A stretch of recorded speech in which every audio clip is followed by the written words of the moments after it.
Welcome to a one-story teller, where true stories meet powerful lessons.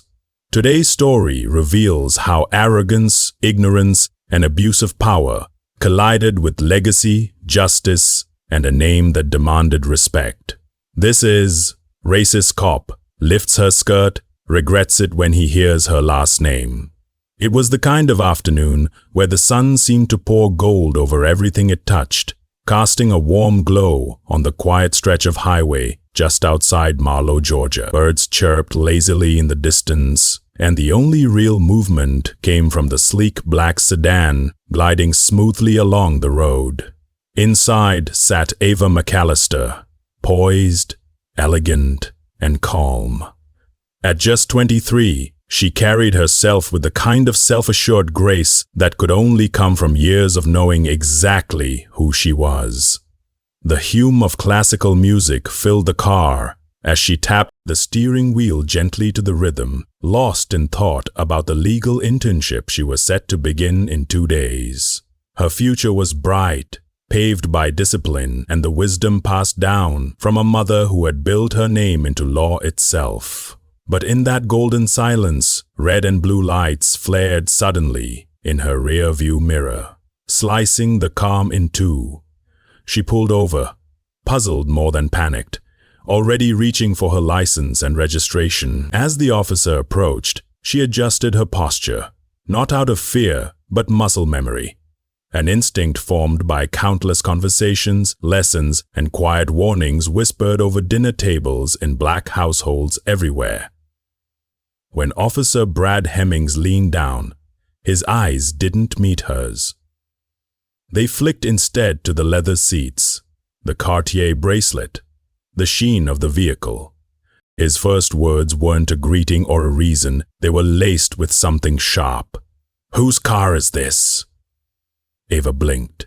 "Mine." She didn't raise her voice, she didn't shift her tone, but in that moment, she felt a shift in the air, a small fracture in the atmosphere. She could already tell this wasn't about a traffic violation, it was about something older, something uglier, and it was just beginning. Officer Hemmings had been on the force for over a decade, long enough to have built a reputation, not as a protector, but as a predator with a badge. In a town where power often looked the other way, he carried his authority like a loaded weapon, one he wielded not with bullets, but with bitterness.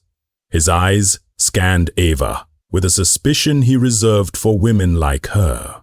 Black, successful, unbothered by the intimidation woven into his every word. She handed over her ID and registration, but he didn't even glance at them. He stepped back and circled the car slowly, his boots crunching the gravel with theatrical exaggeration. "Step out of the vehicle," he ordered. Ava's brows furrowed, but she complied. She knew resistance wouldn't help here, not now. "Is there a problem, officer?" she asked, careful with her tone, measured with her breath. He didn't answer. He just gave her a once-over and motioned for her to put her hands on the hood. "Routine search," he mumbled. But routine had nothing to do with it. His hands weren't methodical. They weren't professional. They were invasive, crude, and shaking slightly. Not from fear, but thrill. He patted down her arms, then her waist. When he reached the hem of her skirt, he paused, as if daring her to object. Then, in one swift, humiliating motion, he lifted it. Ava froze. The world tilted. For a second, there was no sound, just the burning of her skin beneath the sun and the weight of a century of indignities pressing down on her shoulders. The road was empty, the birds were silent, but inside her, something ancient stirred. Not rage, not fear. Something colder, something sharper, something that whispered, "He has no idea who he just touched." Ava didn't move. She didn't flinch. The skirt fell back into place. The moment passed, but the damage had already carved its mark. Her breath slowed, Not from relief, but from the restraint she knew she had to summon, like armor. She had been taught this, how to stay alive in the presence of uniformed power wielded by insecure men. She had been taught to pick her words, modulate her voice, and suppress the storm in her chest no matter how hard it tried to rise. Officer Hemmings backed away slightly as if satisfied, but the edge in his smirk suggested something darker. He didn't see a woman. He didn't see a student. He didn't see the soul behind the calm. He saw something to control, something to reduce. "Turn around," he said flatly. "I'm not done." His hand hovered near his holster, not in active threat, but as a silent promise of consequences if she resisted. Ava turned, but instead of compliance, what filled her was calculation.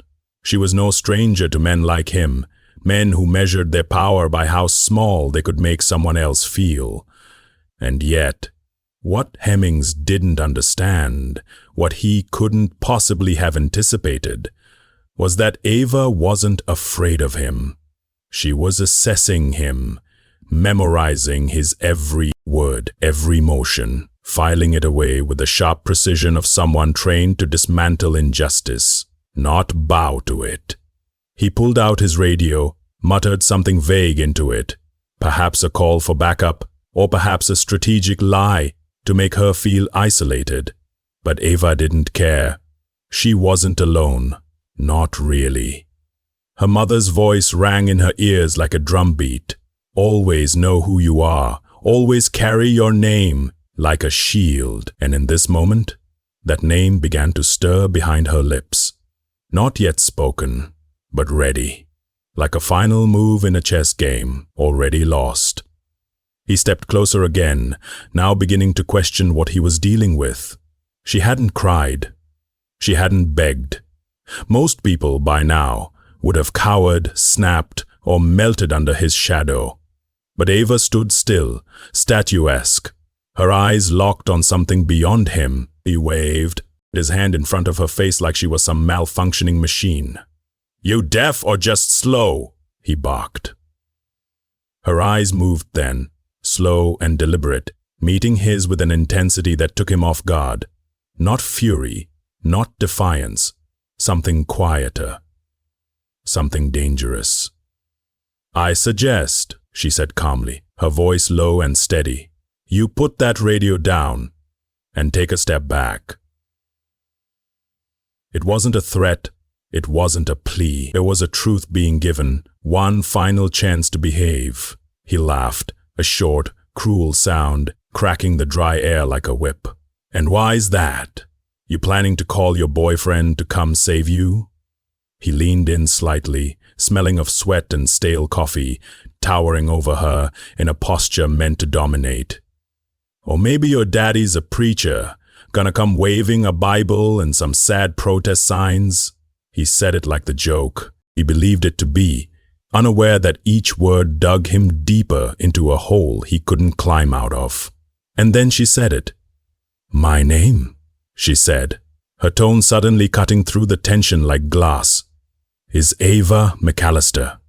His face didn't change immediately. He blinked once, twice. The name hovered there, hovering just beyond his comprehension. And then it clicked. His posture faltered. McAllister. Caroline McAllister, federal judge of the Southern District of Georgia, former U.S. attorney. Woman known for sending dirty cops to federal prison with surgical precision and no apologies.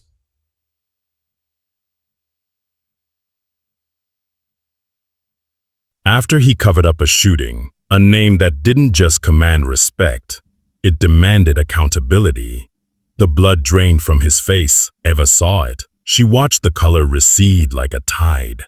His fingers curled and uncurled near his belt, the badge that once gleamed with superiority now weighing on him like a stone. He stepped back 2, maybe 3 steps, his mouth slightly ajar. "A McAllister," he repeated, almost choking on the syllables. "As in, my mother," Ava said. My mother," Ava said. "A Judge Caroline McAllister. You've heard of her, I'm sure." He swallowed hard. You should have said something. His voice cracked under the weight of panic now crawling up his spine. And you should have asked, Ava replied, her voice now smooth and cold, the calm not born of submission, but of power finally uncoiled. There was a long pause, the type that sucks the air out of the world and makes everything else shrink. In that pause, he was no longer an officer. He was a man who had just realized his arrogance had not only destroyed his career, but had exposed everything rotten inside of him to someone who had the resources, the knowledge, and the name to make it matter. He opened his mouth again, perhaps to apologize, perhaps to plead, but Ava raised a single finger, not to silence him, but to command the moment. She reached into her bag, slowly and deliberately, and pulled out her phone. With one swipe, she unlocked it. With another, she was dialing. He froze. He froze. She put the phone to her ear, turned slightly away, and spoke with a calmness that sent chills through his skin. "Ma," she said. It happened again. She didn't have to explain. Not in detail. The phrase was enough. On the other end of the line, he imagined a silence that was colder than hers, a silence that was already moving, already preparing, already deciding what came next. She paused, listening, then said, "The Marlowe station, I'll wait here." She hung up, placed her phone back in her bag, and turned to him with a look that wasn't anger. It wasn't even disappointment. It was resolve. It was the expression of a woman who had been prepared her entire life for this exact moment, and was now watching the gears of justice begin to turn in real time. Officer Hemmings tried to steady his breathing. "I didn't know," he said again, softer now. Why wasn't trying to... Don't finish that sentence, she interrupted. "You were trying, that's the problem." He looked away, and in that moment, she no longer felt like the one on the roadside. She no longer felt like the one being controlled. He did.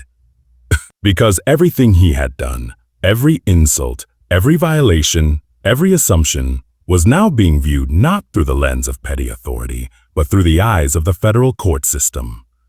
Through press cameras and policy committees, through Ava McAllister's name. And the name of the woman who raised her. The silence that followed was suffocating, not for Ava, but for Officer Hemmings, who stood rooted in place as if gravity itself had grown heavier under the weight of his mistake.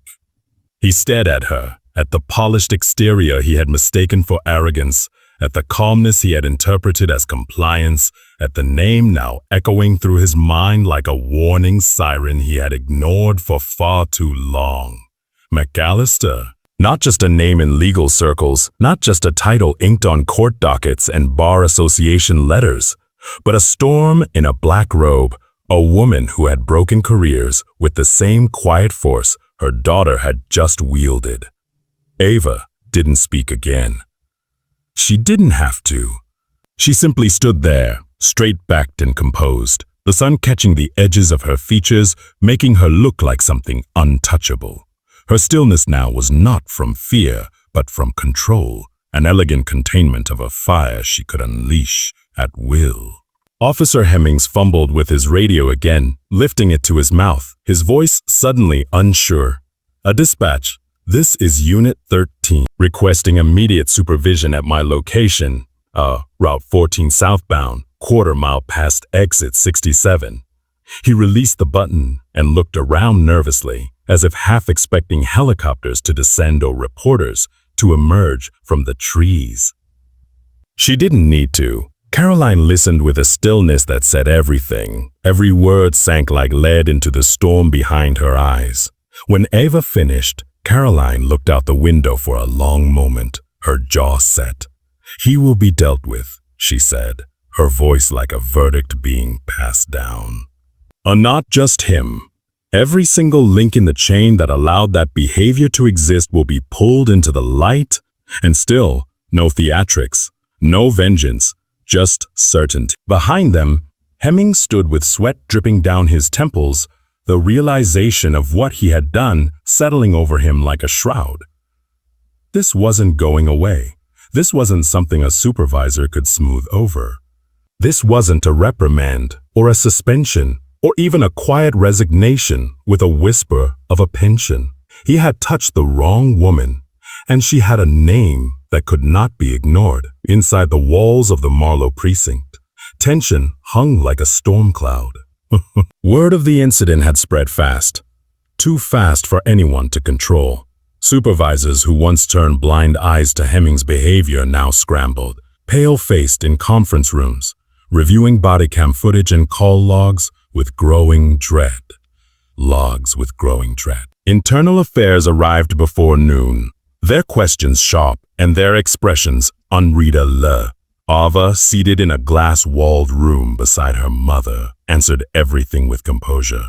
There was no outrage in her voice, only precision. Across the station, Hemmings sat alone, stripped of badge and gun, wrists resting on the interrogation table where countless others had once sat. For the first time in his career, the authority that protected him had turned its back. His name was whispered now not in admiration or fear, but in disbelief. As news of the incident reached wider circles, headlines exploded. A Judge McAllister's daughter assaulted by officer in Marlow. One banner read, "Protests ignited not from rage alone, but from exhaustion."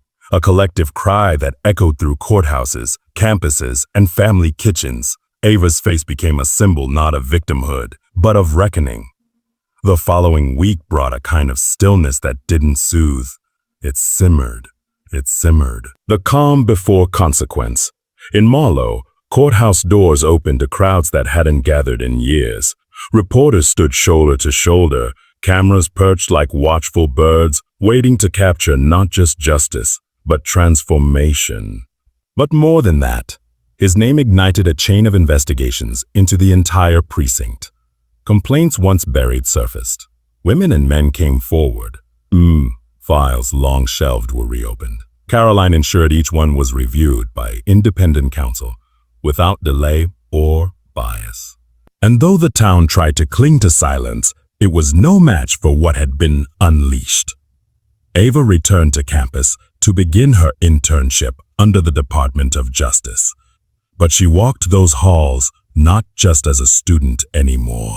She walked as a living case study in the failure of power and the resilience of the name that could not be bent. Months passed, but the memory didn't fade, it evolved.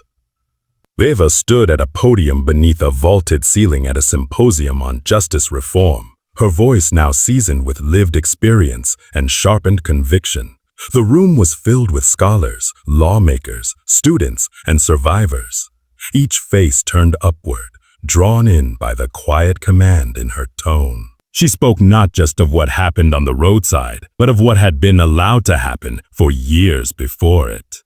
She described the way uniforms became armor for abuse when accountability failed. She painted the picture of how fear shapes behavior, how even the most educated, protected, and prepared woman can be reduced to silence in the blink of a red and blue light, and how her mother had taught her that silence, when wielded with purpose, could become the loudest weapon of all. She didn't cry, she didn't tremble, but her voice broke once when she said, "He thought he was bigger than my dignity. He thought I was just another story no one would believe. But he didn't know my name."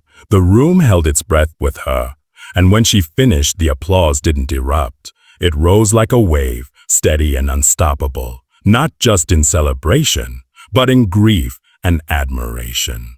Years later, Ava sat beside her mother on the day Caroline received the Presidential Medal of Freedom.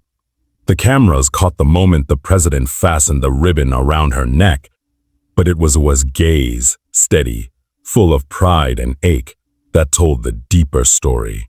After the ceremony, they stood on the White House lawn, away from the crowds. Caroline reached for her daughter's hand, their fingers interlocking with silent understanding. "You didn't just carry my name," she said softly. "You honored it." Ava looked at her, tears caught in the corners of her eyes, but unshed. "You gave me something no one could take," she replied. They stood there in the golden light of late afternoon, two women bound not only by blood, but by battle, by legacy, by the unyielding knowledge that names aren't simply inherited, they are earned, protected, and sometimes rebuilt from ash. Thank you for watching A1 Storyteller. If this story stirred something in you, don't forget to like, comment, and subscribe for more real stories that uncover truth and inspire change. Because here, every voice matters, and every name has power. See you in the next story.